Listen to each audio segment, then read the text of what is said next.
Here's question number 13 from Unit 8 AP Prep. What's the area of the region in the first quadrant by the graph e to the exponent x divided by 2 and the line x equals 2? It might be helpful to have some understanding of the graph. So if I plug in 0 for x, I get the answer 1. And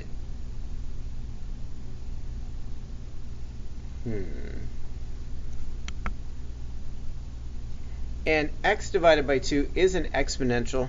Divided by 2 has a little bit of compression to it, but it is a curve going up. And then I'm going to do that all the way to 2. And it says ultimately find this area here. That's what you're asked to do. My camera goes in and out.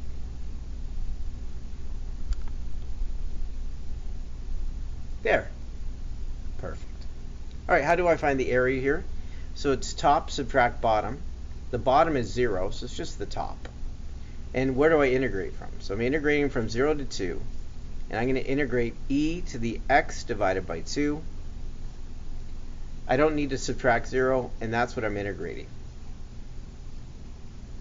The hook comes from the exponent.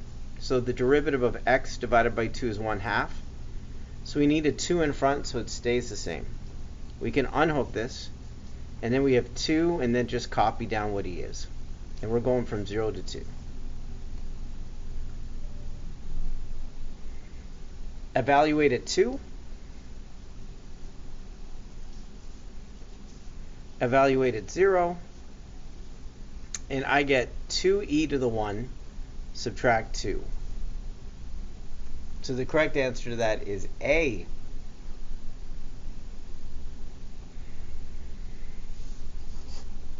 Number 14. And it says the graphs of 5 functions are shown below. I'm going to have to turn the page. It says which function has a non-zero average value from negative pi to pi. So we need an understanding of what that means.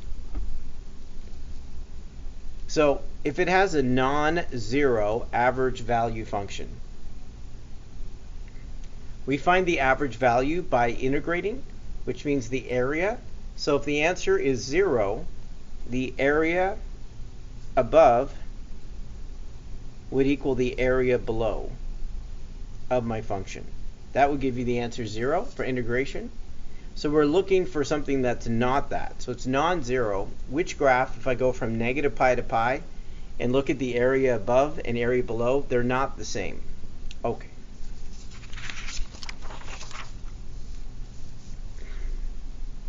So if I look from negative pi to pi, the areas match above and below. That gives me the answer 0. I want non-zero. If I look at B, the areas match. That's not the one. If I look at C and look at the area above and below, believe it or not, they do match. The area above and below. So if I look from here and here, add those, it equals what's above. D,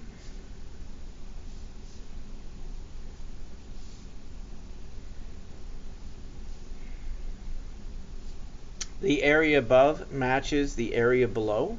So this matches with this matches with this. So what am I left with? So the answer to this, which is non-zero, E. So if I look at the area below, it does not match the area above here. So obviously there's way more area below than above. I'm sorry about the camera going in and out. The answer is E. That one's non-zero.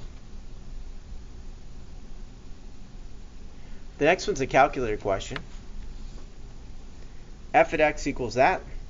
Do you remember how to find the average value? And it's from 0 to 6. Let me remind you. To find the average value of a function, we integrate from 0 to 6. And we integrate that function. And then we divide by the difference of the bounds. So 6 take away 0, we divide by that. I want you to put that in the calculator.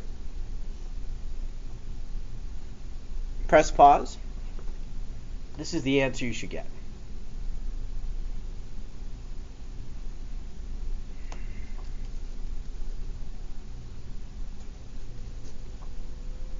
Number 16.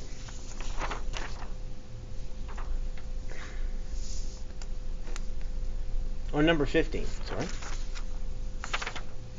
That was number 15. Right there. Number 16. For a time t is greater than 0, the height h of an object from a spring is that.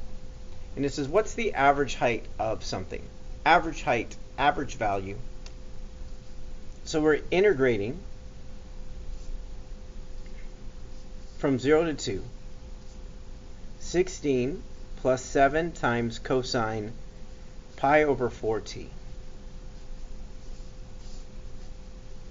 And we're dividing it by the difference of the bounds. That's how you find the average value of whatever you're looking at. So I'm just going to write, instead of dividing by 2, I'm going to put 1/2 in front. And now I need to integrate this. So 16 is simple. But the cosine, I need to be aware of the hook and what it should be. So let's separate it here. That's what I'm going to do. I'm going to separate it into 2 integrations so it's easier to see. So that's the easy one. The second one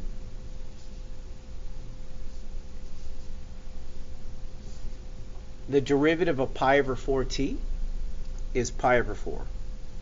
That's the hook that should be there. Now what fraction? What was it before? And I divide by what it became.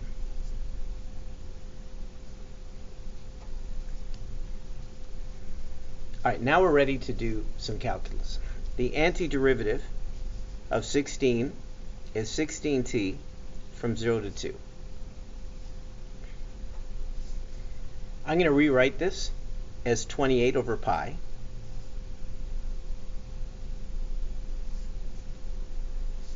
Pi over 4 is unhooked, and the antiderivative of cosine is just sine. That's the rule.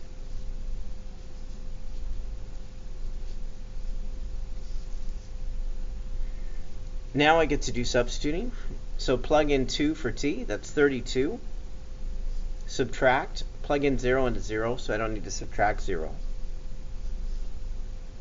Then I have 28 pi over pi. I'm going to plug 2 in. Now 2 goes into 4 twice, so this is really sine pi over 2. When you simplify it, subtract, plug in 0, and now simplify. So half of 32 is 16. Sine pi over 2 is at the top of your unit circle. The y value at the top is 1. So this is 1. When I multiply it times 1/2, I get 14 over pi. And then the value of sine at 0, the y value at the angle 0 is 0. So this is 0. And there's your answer. So that matches with D.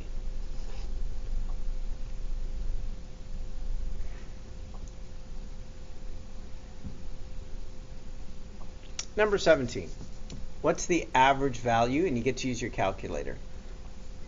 So we're going to integrate from 0 to pi over 2 the square root of cosine x. And that's all over the difference of the bounds. This is what you type in your calculator. And if you did it right, you get the answer. Well, you do it. Press pause.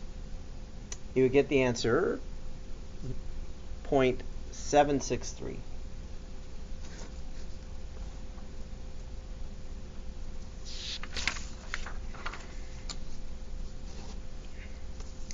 Number 18. Another calculator question. The temperature F in degrees Fahrenheit of a cup of coffee is poured given by that equation. To the nearest degree, what's the average temperature? That's like saying average value from 0 to 10 minutes. So from 0 to 10, take the rate, or take the function,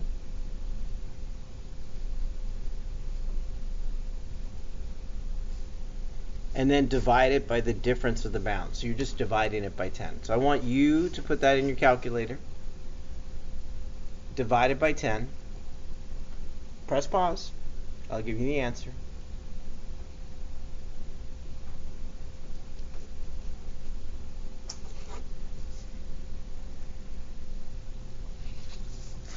Number 19. The velocity of a particle is given. What's the average velocity? Same idea as average value. So we're going to integrate the velocity from what? 1 to 3 and divide by the difference of the bounds. No calculator here, so we actually have to do the work. What?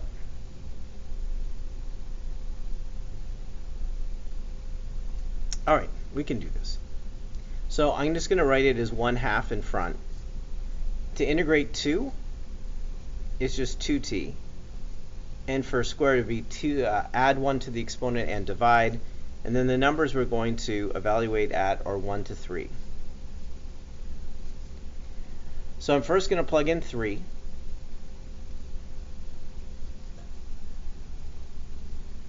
Then subtract. Use parentheses after you subtract. Plug in 1. All right. Press pause. See if you can calculate it.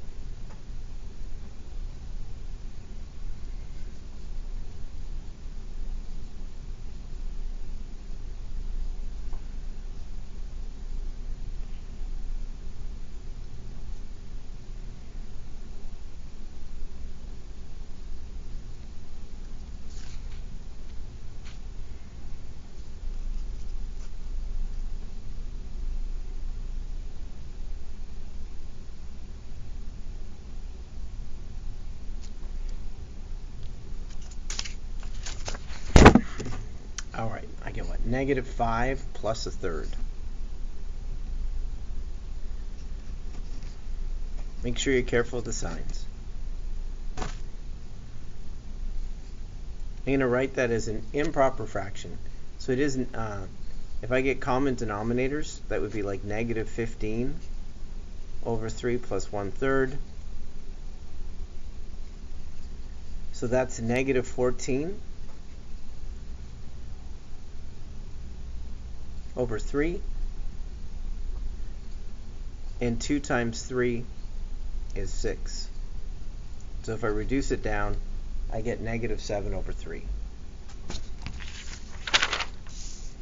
Oops, there's your answer. Number 20. It says find the graph of the function h is shown. Which of the following has the greatest value? What a good question here to really think through. Do you understand the concepts? So what's the average value of h over, and it didn't say within.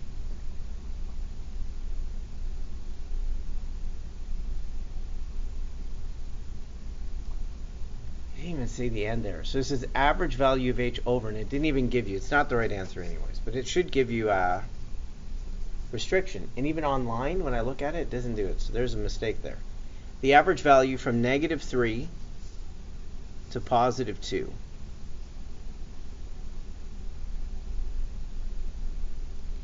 So to understand that, it's the area, and you divide by, it's the average rate of change. Not the average value. The average rate of change is the slope between the ends. So if I connect the end at -3 to 2, the average rate of change, if I was a better reader, is that slope. Do you notice that slope is positive? It's a positive number. The next one is if you integrate from, I think it says here, sorry, if I was going to, I'm pretty sure that's what it meant. The average value, I want you to notice that we have more area under the graph, so this answer is going to be negative. If I integrate from -3 to 2, we have more negative area. If I integrate from -3 to 0, I have negative area. And the derivative at 0, so at 0, is it increasing or decreasing right there? So at 0, it's decreasing. It's a negative value for the derivative. So which is the only one that has a positive value? It's the average rate of change.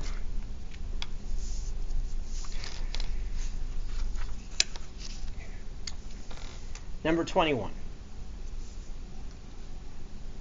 In number 21, you're given a graph. I'm going to try to zoom out here and hope it still stays in focus.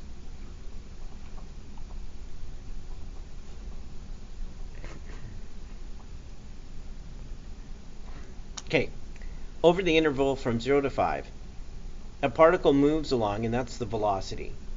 The graph of the particle's velocity is shown above. And it says the particle's displacement is 3, and the particle travels a total distance of 13.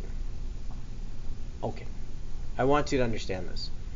Displacement is actually taking this area, this area, this area. So I'm going to call it A1, I'll call it A2 and A3.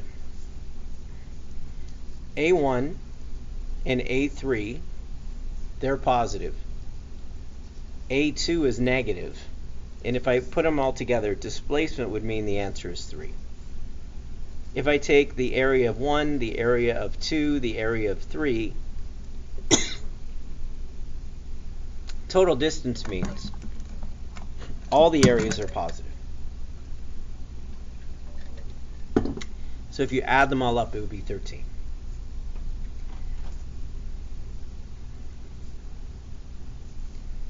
And it says, what's the value from 2 to 4? So I want to know what that value is, that area for 2. So what I'm going to do is I'm going to subtract these. So A1 subtract A1. A3 subtract A3.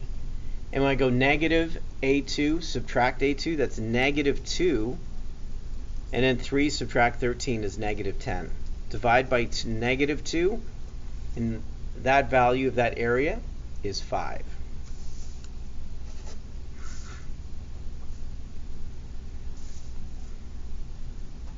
A particle with velocity at any time is that, and it moves in a straight line. How far does the particle move? From 0 to 2. So to know the distance it moved, we need to integrate it.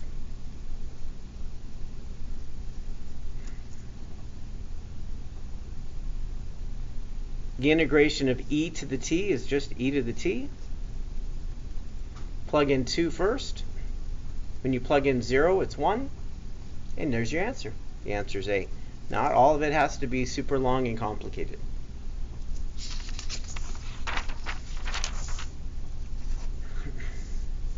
(23) A particle starts at rest and moves along a line in such a way that its acceleration is that. Through how many feet does the particle move during the first 2 seconds? So the acceleration, that requires the position equation. So I'm going to start with acceleration. I'm going to find the velocity by integrating it. Add 1. 24 divided by 3 is 8 plus the constant. It says it starts at rest, which means at 0 it's equal to 0. So if it starts at rest, when you plug in 0, the answer has to be 0. So C is 0. To find the position, again integrate, add 1, divide, and you get 2.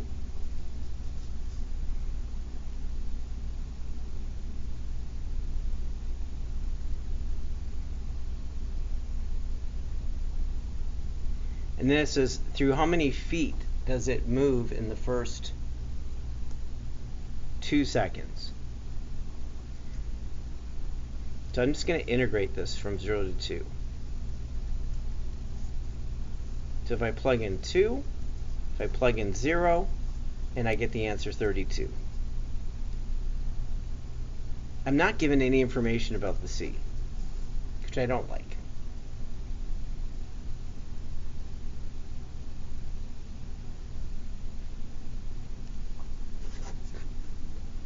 But perhaps I don't even need to know it, because I'm just asked how far it travels the first 2 seconds. So the constant wouldn't change that.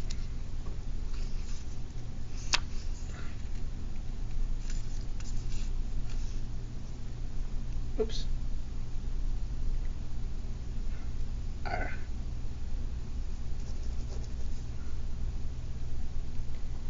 Really what I did was this. Sorry, this is yucky.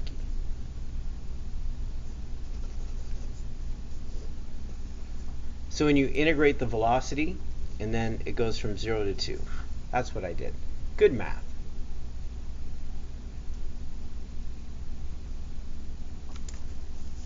'24.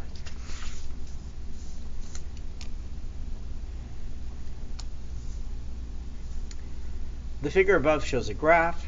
What's the area of that region? So it's top subtract bottom. I need to find that point of intersection. So the first thing I'm going to do is make them equal to each other and solve it.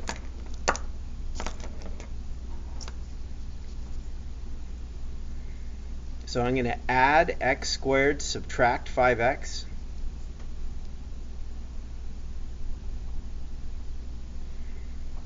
Factor. So I can tell it goes from 0 to 3. So I'm going to integrate from 0 to 3. Top is the curve. 5x subtract x squared. Subtract the line.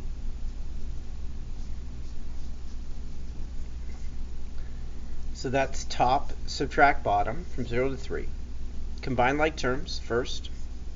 So 5x take away 2x is 3x. And now integrate. So we're going to add 1 to the exponent and divide from 0 to 3. All right. Plug in 3. That's 27. That's 9 times 3. It's 27 over 2. Plug in 3. That's 27 divided by 3. Plug in 0. Get common denominators.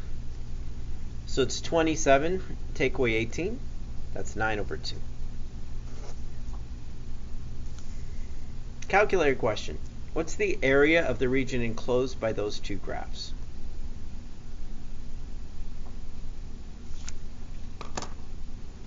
Let's do it. So take out your calculator, press pause if you need to.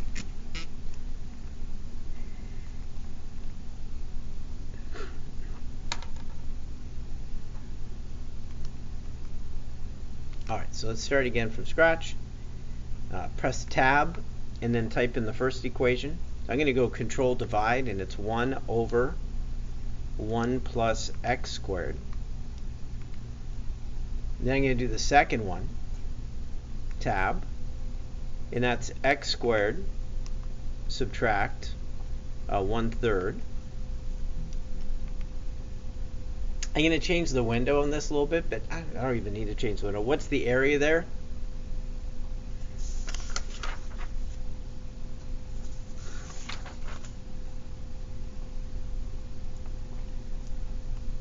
Menu, bounded area. Analyze, bounded area is 8.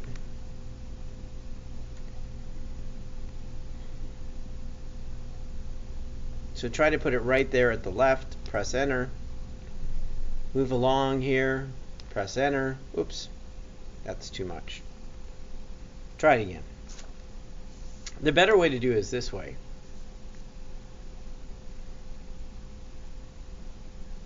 Is to first find the point of intersection. Actually, the best way to do is to change the window.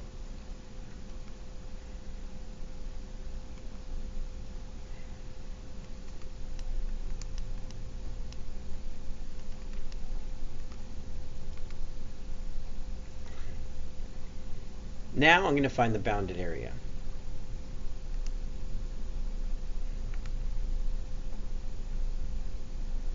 And try to be accurate as you can.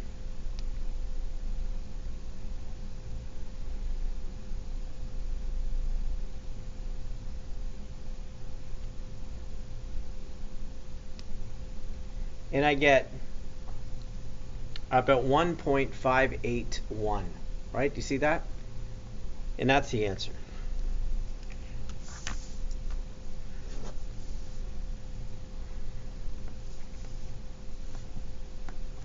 An object moves along a straight line. So at any time you see the acceleration, the object's velocity, and the object's position. What's the position at 2? Acceleration is 6t.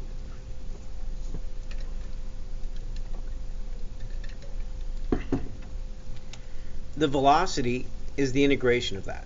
Add 1 to the exponent, divide. It says at 0,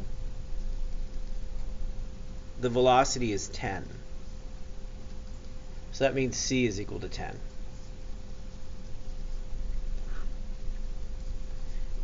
I want to find the position. I'm going to integrate again. Add 1 to the exponent when you divide. You get 1t cubed and 10t. Again, the constant. It says at 0, the position is 7. So c is 7.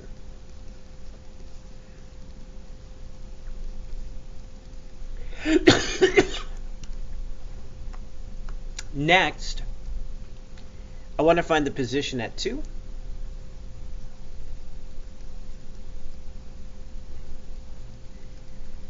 So plug in 2 for t, and you get 8, 20, 7, put it all together, and the answer is 35. 27. Calculator question. So a particle has a velocity. The position of the particle is 3. What's the position at 0? So the easiest way to do this is understanding the particle starts with a position at 3. And then if I integrate from 0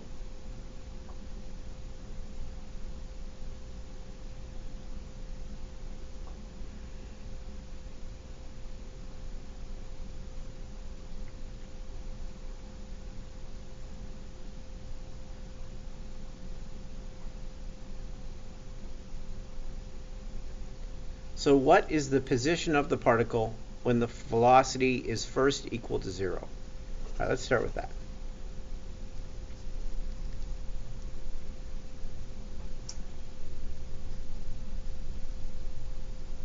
So we're going to do that with our calculator.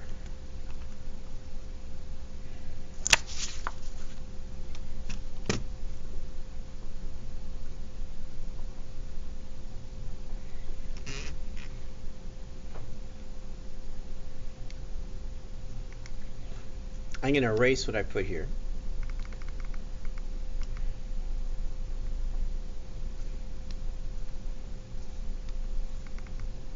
And then I'm going to put in cosine.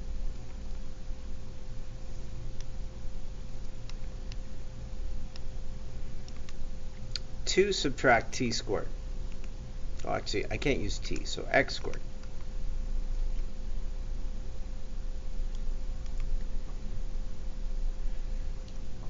And so what I'm looking for first is where does it equal 0 the first time, and I'm only looking at the positive.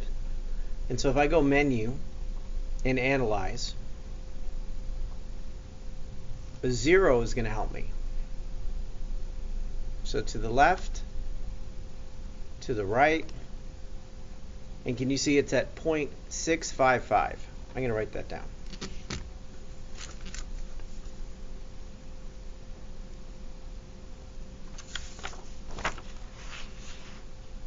And then it says, what's the position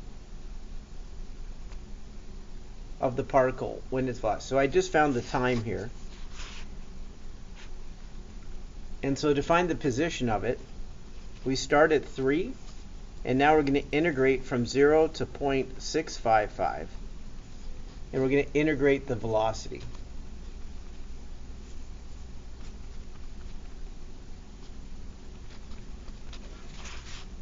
All right, put that in your calculator and see what the answer. This is the answer that you should get. 2.816.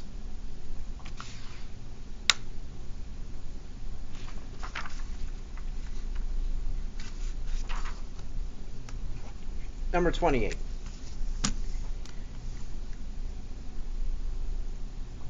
A cup of coffee is poured and the temperature is 120. It then decreases at that rate where it sees the number of minutes. And it says, what is the temperature of the coffee in 1 minute?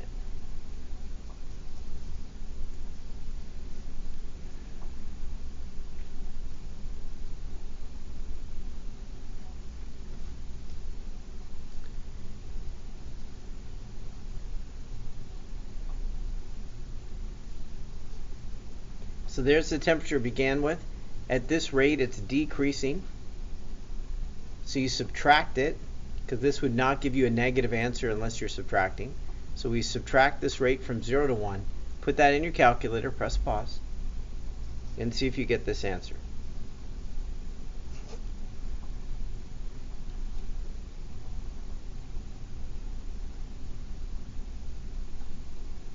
Number 29.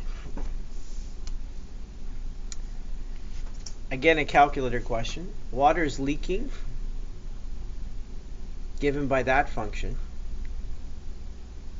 And it says, how many gallons of water leak from the dam from Tuesday to Thursday? That's days 2 to 4. That gives you the bounds.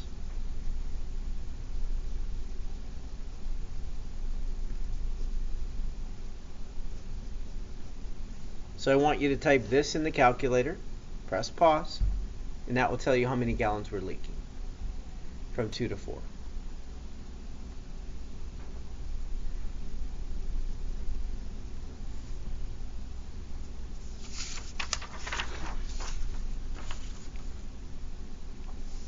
Number 30.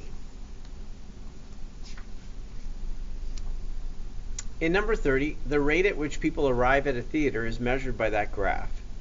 So this is a graph of a rate from 0 to 20. It says, which of the following is closest to the number of people that arrive? So we need to integrate this graph, which means we need to find the area under the curve. So the first thing I recognize is I can break this into a trapezoid and a triangle.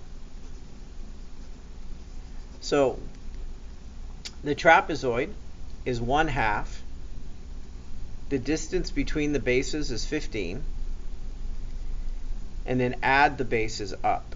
So that's 15 plus 5.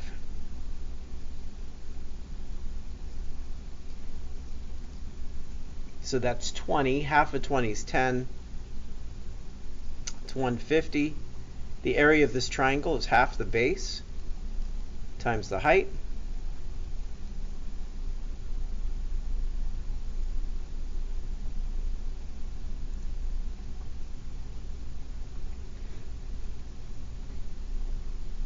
Half of 75, what is that? 36.5, 38.5, 36.5, 37.5, I'll get there. If you add these up, you get 187.5 and it rounds up to 188.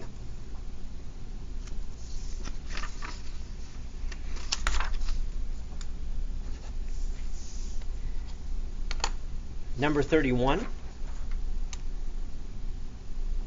The first quadrant is bounded by y equals x cubed and 4x. This is obviously y equals x cubed, and this is y, the line. Y equals 4x. The region R is the base of a solid. For the solid, each cross section is perpendicular to the y-axis, and it's a square. What's the volume of that solid? And we're going to use a calculator to help us. So first of all, I need to make them equal to each other and solve it. I don't need a calculator for that. So I can tell the answers are 0, -2, and +2. I don't need -2. So this goes from 0 to 2, and you can kind of see that off the graph too. Now, the formula for the square is you find the base. Now, it's perpendicular to the y-axis, so it's this direction. That represents the base, and the area of a triangle is take the base and square it. So I need to go right, subtract left. And because it's perpendicular to the y-axis, I need to rearrange these equations. I need to know what x equals, not y equals. So if I divide by 4, the line is y divided by 4. And the quadratic, or the cubic, to get x by itself, it's the cube root of y. These are what I need to put in because it's perpendicular with the y-axis. And I go right, subtract left in terms of what I'm doing. So on the right is the cube root of y, subtract, on the left is the line. That represents the base, right, subtract left, and then you square it. That's what you type in the calculator. Oh, not 0 to 2. Let me correct that. So it has to be the y values. So it's 0, but what's the height here? So 2 gives you the answer 8. So it's the y values for the bound. So it's 0 to 8.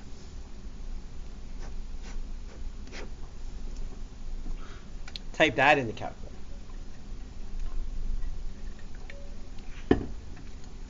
And the answer you should get is 2.438.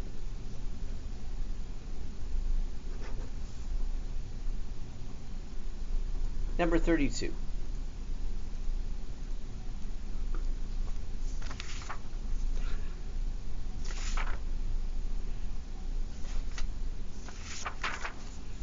that the last one? I think I have one more. So that's number 31. Let me see. I kind of did these questions out of order. So let me just make sure if that really was the last one for me to do for this video.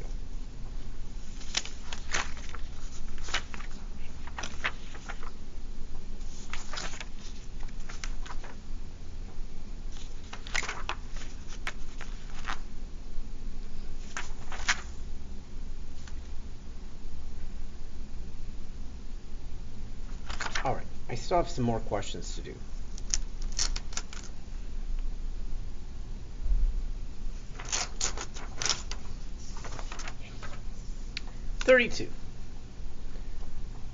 The base of a solid in the first quadrant is given by that. And one thing I'm looking for again is perpendicular to the y-axis. So I need to take this equation and solve for x. So I'm going to subtract 2. And then divide by negative 3/2. So wait, let's do it one step at a time. So I'm going to subtract 2 and then times the reciprocal. That gets x by itself. And from 0 to 3, we need to change that to y values.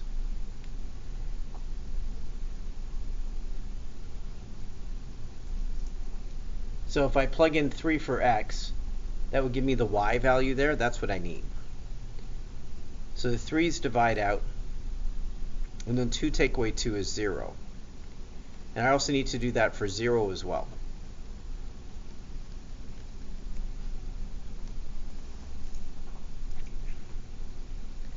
So that means the y values go from 0 to 2.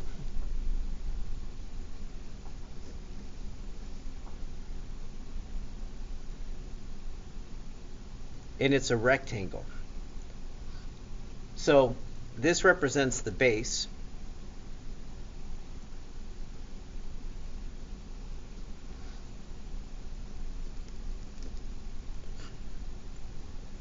And it says the rectangles are 5 times the height.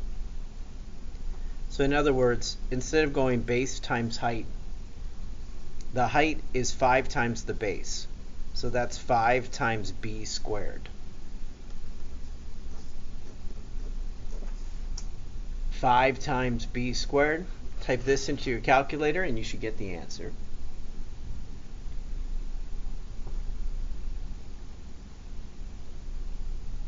Do, do, do, do, do. 30. Number 33.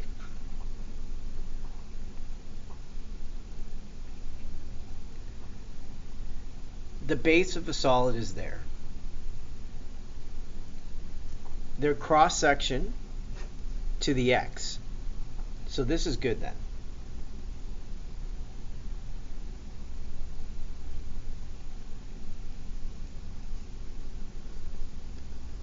I do need to make it equal to 0 to know where the bounds go, from 0 to what.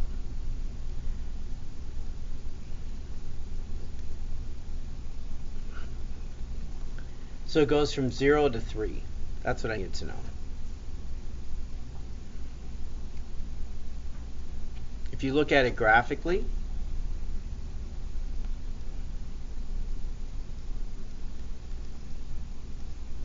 that's what it looked like.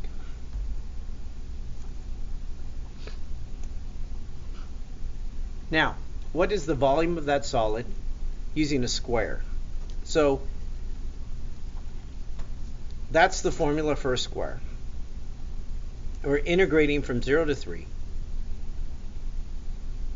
And that would be 1 subtract x cubed squared dx.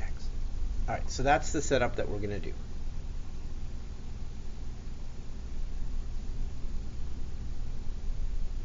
We need a FOIL. If you need to. You do that. I'll do it my way.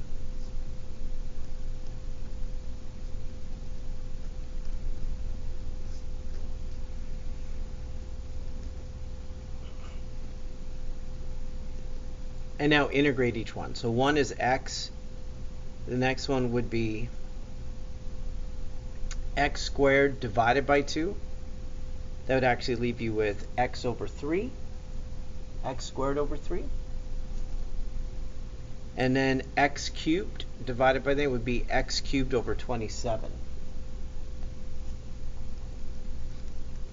And I'm integrating from 0 to 3. So if I plug in 3 for x,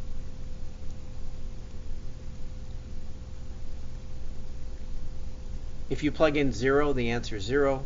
So this is 3, take away 3, plus 1. All that work to say the answer is 1.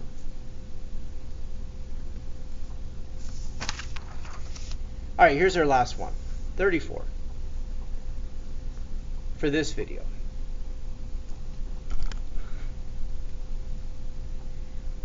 So let this, come on, we got to focus in here. Let R be the region in the first quadrant bounded by the x and y axes and the horizontal line 1 and the graph this. So this is what I'm looking at. What is the volume generated when the region is revolved about the y-axis? So if it's the y-axis, then things have to be in terms of y. So y equals the square root of x subtract 1. We need to add 1 and square it.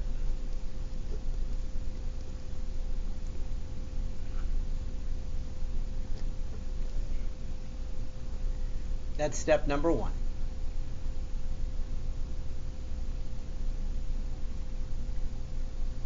So it's y plus 1 squared. So we're integrating the y values.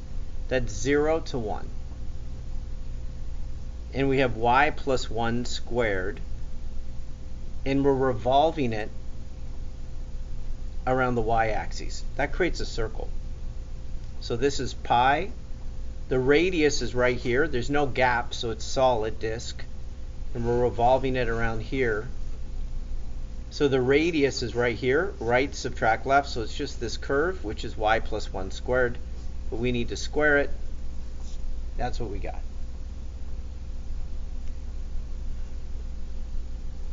I'm going to simplify it to y plus 1 to the 4th by multiplying it. To integrate this, the hook for y plus 1 would just be 1. So all I need to do is add 1 to the exponent and divide, and it's integrated, and it's 0 to 1. If I plug in 1, 1 plus 1 is 2. 2 to the 5 is 32 over 5. Subtract. Plug in 0. And it's 1 to the 5, which is 1 over 5. So 32 take away 1, that gives you 31 pi over 5. And that's the answer. The answer is B. Awesome. Mr. G Math over and out. Thank you for doing your work. I hope it helped. Anyways, till next time.